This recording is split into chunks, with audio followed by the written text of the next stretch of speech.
Hey guys, it's Melissa here from melissaoatman.com. Welcome to Awaken Your Inner Awesomeness, a daily podcast devoted to spirituality and self help. If you're new, I want to welcome you. If you're returning, welcome back. So today we have a very special guest with us. We have Ozan Kulcu, who is the author of the book A Lean Mind and is also an engineer. And I cannot wait to have a conversation with him because he talks to us today about how he took a practical approach to diving into his emotions and why sometimes we suffer needlessly. So I want to welcome you today. Thank you for being here.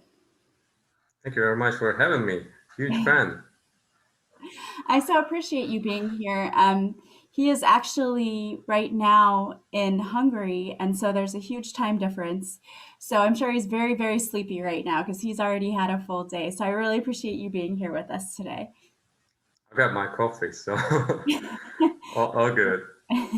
So why don't you just start by telling us a little bit about yourself and what your book is about and why you decided to write this? Sure. So I am a mechanical engineer, project manager, and lean consultant. Bunch of professions, but basically all technical. I'm a very practical, very technical guy. And how the book came along about the self growth. I get this question a lot, and here's the story. Like, I have been a huge fan of personal development. Uh, my mom is the one who started me, who's also a Reiki master like you. And I was reading a lot of books and improving myself. When I was a kid, I was overweight, I was depressed. So I had to do a lot of self-reflection to improve myself, improve my emotions, and be in a better place, basically. And I was improving myself, and along the way, I realized like, okay, I'm an engineer, right? I'm managing projects. I'm managing a team of great engineers. Why don't I approach the mind in a similar way how I manage everything else? And that's when I realized actually this is not being done so much right now. When we think about the mind, we are trying to control the mind instead of manage it in a peaceful way. And basically, I realized my depression was being caused by this, that it was the self rejection of my emotions, because I was basically writing off the emotions, writing off the core beliefs that is deep inside the mind. And I was focusing so much on the actions. And I had to do these actions. Okay, I'm overweight. What do I do? I need to eat less. I need to work out, and I will be okay. But here's the thing, once we deal with the emotions, then the actions will come naturally. They will be modified naturally. But if we actually focus on the actions and what we do and try to create some habits without dealing with the emotions and the core beliefs that is behind them, then we are missing the whole point. And whatever we are doing will not be permanent. It will not be, we will not be able to keep it up. And then we're going to have bigger problems. So I decided to dig deep into the mind to understand how it works. As an engineer, that's the first thing you look at, right? If you're gonna design some part, I'm a designer actually. I designed lots of robots. So if you're gonna design something, first you understand how it works, and according to that, you design. What if you just understand how the mind works and then redesign from there? So I started watching my mind. It's basically like taking a step back and I'm watching the mind thinking. And once you start to watch the mind thinking, basically it's a complete different level of awareness. And from that point of view, you can actually see the processes. And the processes, I mean, how the thoughts and actions are created. We focus so much on the thoughts as humans. We try to fix fix actions by trying to change the thoughts. We are trying to control our thoughts, but that doesn't really work. But we don't look deeper. Thoughts are only the product of this production plant called mind. So we need to change either the processes or the raw materials? What are the thoughts made of? When I start to watch my mind, observe my mind, work with my coach, work with so many professionals. Actually, my wife is also a coach. I discovered that it is actually the emotions and the core beliefs that is the creator of all the thoughts there. So the mind takes your emotions. Basically, we all have the same emotions. We just have a different state right now. Sometimes we are sad, sometimes we are happy. And then we have some core beliefs, right? So the core beliefs are the absolute truths that we accept. We are the creators of core beliefs. Core beliefs could be anything. What is good? What is bad? What is sin? You know, what is life? Life is beautiful is a core belief. Life is hard. It's a core belief. Once you accept these as a truth and you connect them with an emotional state, then these start to create some thoughts. And however you try to control the thoughts, the core belief is there. It's the creator of the thought. So once you see that, then we realize, okay, so we want to improve our mind, we want to change our actions, then we must focus on the emotions. Then I did a very practical approach of going through the emotions. I did so many experiments on myself. I put myself in so many different emotional states. like, and I wanted to understand, like, how do you change emotions? And I realized we have an emotional state at any second. This is like a mixture. Like you don't need to have specifically one emotion at a time. Like you might have love, but you might also be sad a little bit. You might have a bittersweet feeling. Uh, Actually, one of the first emotions I realized, like it was mind blowing for me, was grief. I was grieving my dog who passed away, and was feeling so much grief because we grew up together. So, and I realized, okay, the grief is a combination of sadness, high level of sadness, and love. It's almost like 50% combination there. So how do we move on from there? Because it's hard. It's hard to be in that space. Mhm. So we have two sides, sadness and love. Okay, what if we focus on the love side? Once you focus on the love side, then you feel the light. You feel more relaxed. You feel more peaceful because it takes you from the zone of despair to the zone of power and serenity. So I started to do that with all the emotions out there. Major ones like sadness is a major one, fear, anger, disgust, peace, trust, or security, whatever we call it. Uh, and then the minor ones that are connected to those ones, such as anxiety, is connected to the emotional fear, and or hate is connected to anger. So what I realized when I put myself into these situations and trying to understand how we move on, I realized like all the emotions out there, they have a message for us. They have a meaning. We all have them, and we have them for a reason. If you're sad, or if you're angry, or if you're afraid of something, the emotion is a natural instinct. It's in every single human being, and it's trying to give us a message, a valuable message. If we can extract this message, only then we can actually move on. And for example, fear. You know, people don't like to feel fear because it's in the power of pain. When you have fear, you literally feel it in your body. You feel it, and if we try to move on from it by distracting ourselves, we can't because it's still there. You will still feel it in your stomach or wherever you feel. It's different in everybody. You probably know these things better as you're a Reiki master, right?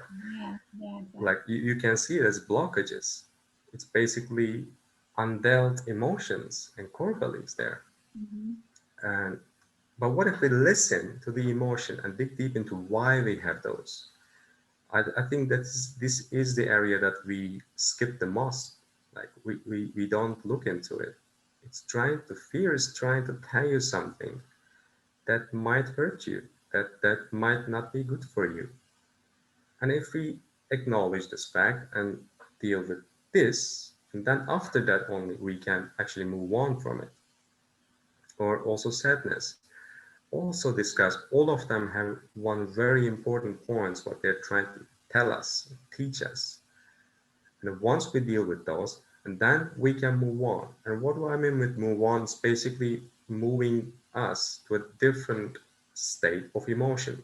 Mhm. Of course, we want to be in an emotional state of joy and peace most of the time because they are very comfortable and they are powerful and they are serene. And it's good for us, it's healthy for us. But we must experience all the emotions out there. And that is the only way we can actually have a human experience. That is the meaning of humanity. If you were always happy, then what kind of human would you be? Yeah. You wouldn't live. Mhm. That's why we say, rest in peace, because okay, after that you can be peaceful. uh, so I realized this thing, and I start to apply these one on myself, and I realized, okay, all of them have points, all of emotions have points, and we can move on if we deal with those points. And how do we move on? What action we bring, or what kind of feelings we bring, that depends on the emotion. Each emotion can be overcome by bringing different feelings, because we cannot really just remove an emotion. The mind doesn't work like that, but we can replace them. And that's how the whole thing came up, actually. Engineering approach, really, it is nothing technical, but the approach of engineering really changed the way I look in the mind. And I hope that it will also change the way many people look and approach their minds. Yeah, I think that it's so important. What you said is that you have to deal with the emotion. You can't just bury it and hide it, and it's trying to teach you something. And once you actually look at it and say, what is this trying to teach me? Then we can kind of move on from that. But I think a lot of people want to just take a happy pill. They want to do all of the easy things and not have to dive in and do the work, which I understand because it's hard. It's not easy to do the work, but it doesn't have to be as hard as we make it sometimes, I think. And I think your approach to looking at that, to diving in and saying, okay, well, what's this really about? Well, I can reprogram this. I think that's a really amazing way to look at it because I think that might make people a little less scared or apprehensive about doing the work. Yeah, yeah, definitely. I wish we could just change it like computer software, but it doesn't work like that. It will always stay there until you deal with it. Otherwise, you ignoring or suppressing is not a way. Yeah, it's like the computer software that constantly has a bug in it, and just you want to bang your head on the computer like work. Something if you if you don't have it programmed right. So let's say that you had someone who is just stuck in, let's say, grief. They're stuck in a place of grief, as in the same story that you told about your dog, which I totally felt that because I think animals are better than people sometimes. Yeah, I also say in my book, you can learn actually so much from dogs. Like because we humans make everything so complicated. Uh-huh. They're just happy to go for a walk or for a treat or whatever.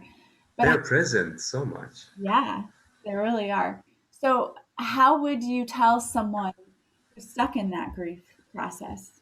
Because, I always say that it is a process, but who's stuck in the middle of it and having a hard time getting out of it?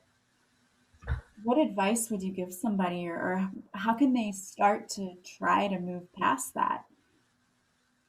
Sure. Number one thing, it's a difficult work. It's a deep work because this is where you go into your mind. How I beat that basically. just watch your mind thinking. When you have a strong emotions such as grief or intense sadness, just watch your mind thinking and listen to it thinking. It's thinking through some thoughts. You will have a lot of thoughts because these emotions will create some thoughts and thoughts and thoughts and thoughts. Life is very bad now. I'm in a cold place. I'm in a dark place. It's very bad. And then ask yourself, why am I thinking this? Why am I thinking this? And in this way, you will figure out that, okay, it is actually mostly grief, that's what I'm feeling. And what is this made of? If you dig deep into that, basically it is kind of a mixture of sadness and and actually love, which is very interesting combination because sadness, I put emotions in places what I call zones. We have this despair zone where sadness is, pain zone, comfort zone, power zone, and serenity zone. And sadness is right in the despair zone where you feel kind of hopeless. You feel like you can't do anything because most of the time you can't. You can't really fight against the universe. You're not as powerful as the universe, so you can't be in charge of everything. And love is in a place of power, actually. It's right between the power and serenity. So it's a very interesting combination there. And how we can move on. Number one, you can't get rid of sadness. It's impossible to get rid of any emotion. First, you have to acknowledge why you're sad about grief. Okay, about this loss. It's a big loss. And then you realize, why is it a big loss? Why is it a big loss that we lost someone? Well, okay, if you can think, it's kind of selfish. It's about us. It's not about the person. It's about us. We love this person, and the lack of this person hurts us. So this is where the sadness is coming from. It's coming actually from love. What we can do if we just feel love in a different way, if we can feel love, like love is still with us, although this person or whoever it is not with us anymore. The love we feel because of them, it's still here. The emotion is not gone. It's the same emotion when they were alive. And if we just focus on this part, we're not distracting ourselves with something else. We're distracting ourselves with the issue that we are having, the love. Then this will change the whole perspective. It will give some light, some peace inside you. I love that advice. And I think that that can be super helpful for someone, that you have a choice all the time. I do truly believe that. We can choose to focus on the things that are causing us to suffer. Or we can, like what you said, if you look at it from a different perspective, say, I'm feeling sad, I'm feeling the loss because this person that I once loved so deeply is no longer here. But you're right, that love is still there. And truly, if you believe that our souls are eternal, the person is still there too, even though they're just not physically in this space. So maybe find ways that you can feel closer to that person and the love that you once shared with that person, whether that's looking through photo albums and remembering the good times you had with that person, or um, someone mentioned something to me which I thought was great. My children were struggling, they were having a hard time because they lost their dad. And it was in a very tragic way.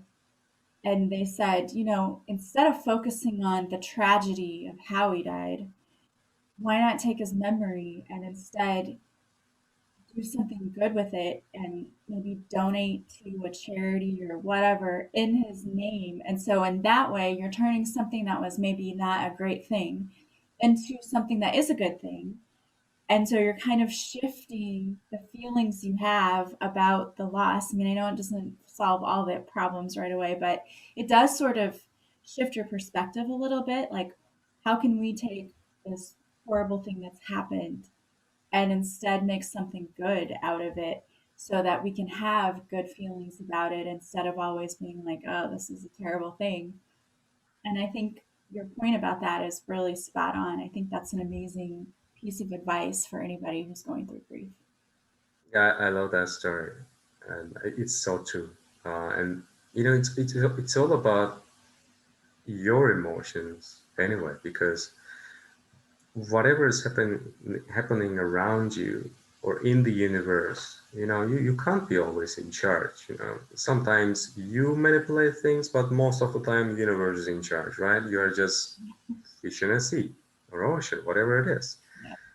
But here's the thing, like how you experience the whole universe is right here in your mind. Basically, we are having the same emotions, just in different states. And whatever, if something good happens to you, it's still your emotion, what you're feeling. And whatever bad happens to you, it's still your emotion.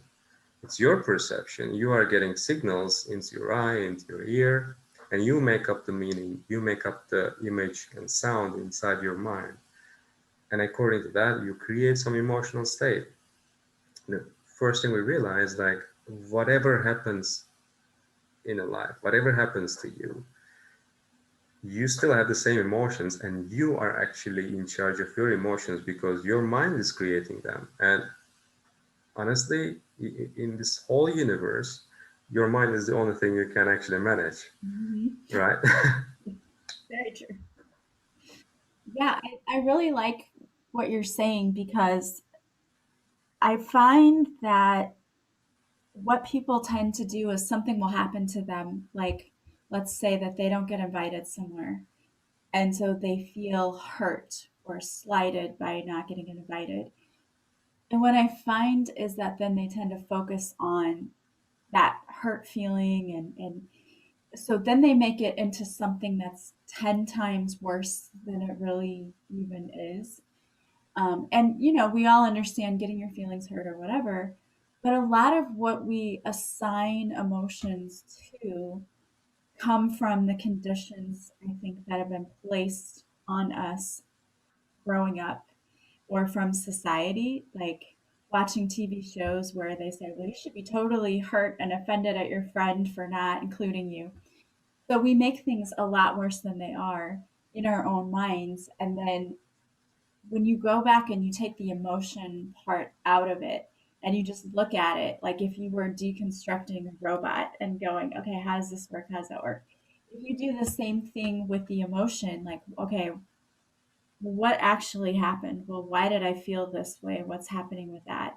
Then I think that we probably would see that in a lot of situations, we make ourselves more miserable and more upset and go through emotions we really don't need to experience only because we're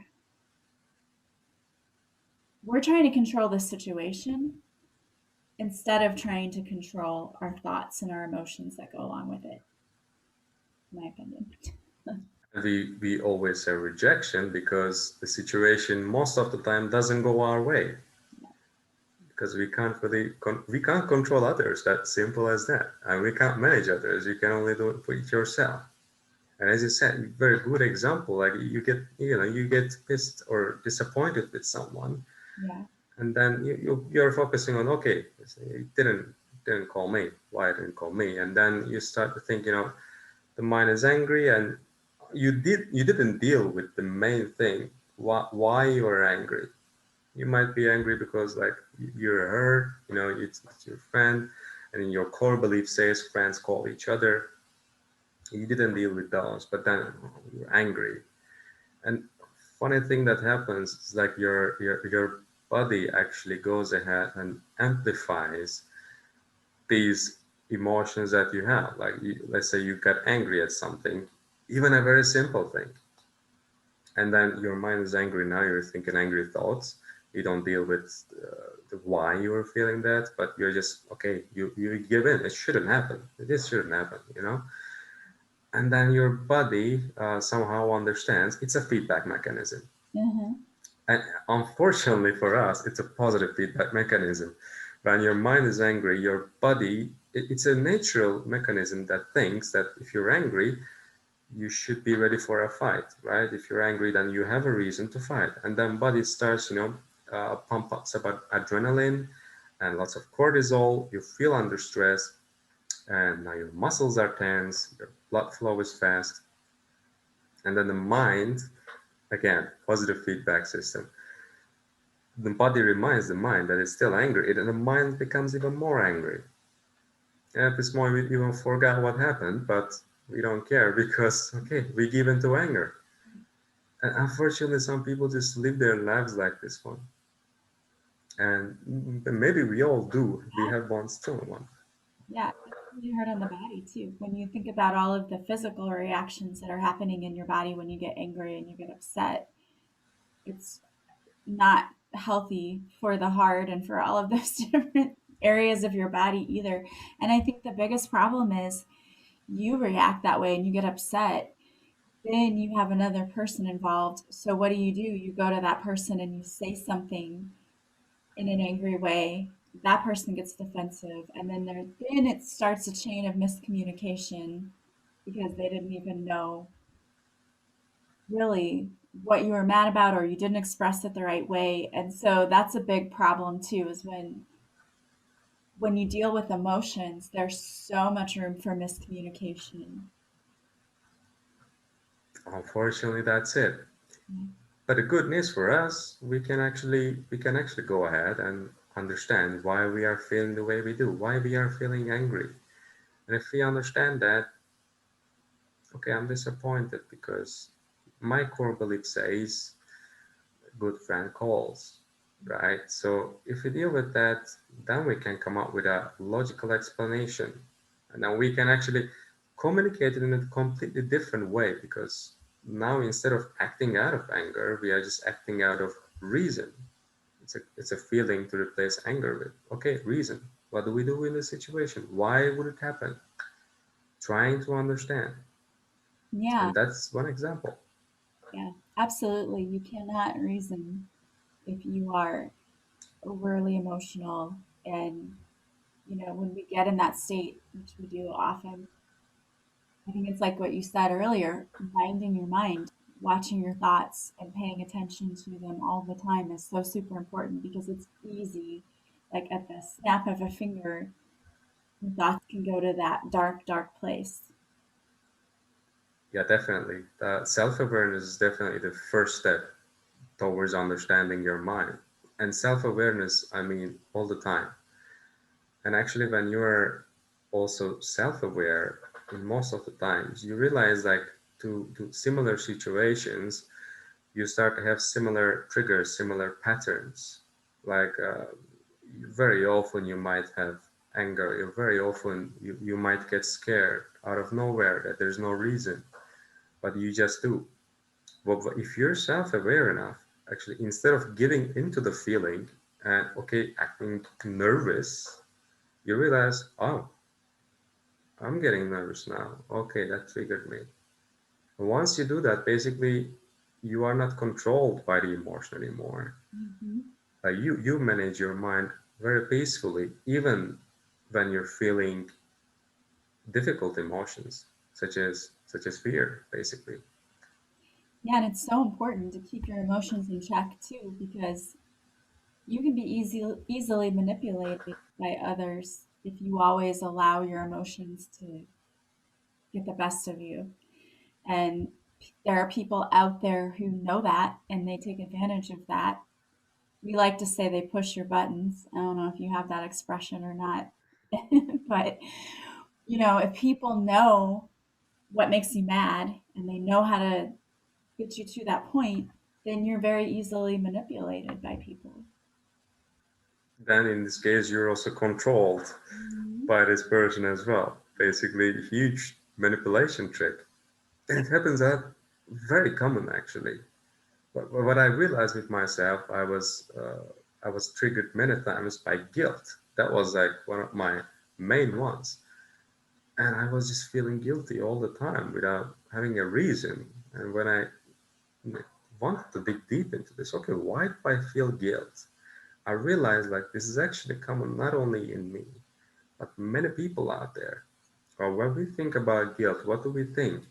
Basically, it's coming from 2 points. One of them, you actually did something wrong, and the inner police says, okay, that's very bad. That's not according to your standards. You gotta change that behavior. which is completely understandable, and it has a very good point. Mhm. But the second one, always coming from the core belief, states that you should be doing something else than what you're doing right now, or you shouldn't be doing what you're doing right now. It can be triggered by anyone. When you should be with her, you should be with him instead of being here. You should be there. Then of course you get triggered all the time. But once you dig deep into that, okay, why do I feel guilt right now? There's absolutely no reason. I haven't done anything wrong. And then you realize, oh, it's coming from my core belief. Oh, but it doesn't make sense. So perfect. Now I can get over it by just forgiving myself because I'm here and not there. Yeah, exactly. There's so many times people they do what others want them to do instead of honoring their own wishes because of the guilt. I think a lot of people do that. And that's how you make yourself a slave of the other person, basically. Once you let the other person like manage your emotions instead of you, you're basically a slave because this is the only thing that you can manage, your mind. And if you let others manage your own mind, well, you have a boss for life. Yeah, It's not only for now. that is so true. Well, this has been such a great conversation. I've really thoroughly enjoyed digging into this topic.